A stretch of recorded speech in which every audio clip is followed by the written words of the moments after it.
Joe from Richmond has a question about unused breakers. He says some in his panel don't affect anything. They're just there. Joe writes, yet there are wires coming off of them. So they were obviously connected to something at one time. He says it seems possible that these lines were taken out of service and the breaker was just left in the panel since there's plenty of room, he says. Is there a way to trace down the line, he wants to know, to the end to determine what it fed previously or just verify that the breaker can be removed or repurposed? Yeah, it's called electrician.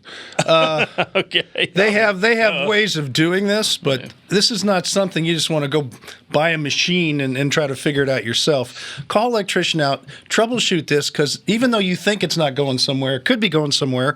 And if it's not going somewhere, it's got to end somewhere, and it's got to be in a box somewhere, or you have a fire hazard. So you can't just start undoing and doing other things. You really need to have an electrician come out and take a look at this. This would be very concerning if it was in my breaker box.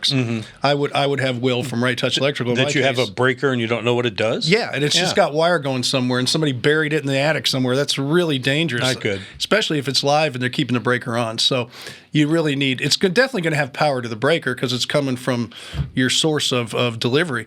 But where is it going is really concerning to me. The two things that I think we say regularly you shouldn't do yourself is electric and gas. Yeah, small electric stuff is okay, but when you get into something like this, it's different than just changing out a switch with a couple of wires. Right. So I don't mind people doing that, but this is something even I wouldn't attempt to figure out. I would call an electrician. Even me. All right. You got a question, go ahead and visit HomeShowRadio.com and click on that Ask Tom button. Fill it out, send it in, and we'll answer it in a video just like this. And subscribe to our channel and click the bell, and you'll know when we post a new one.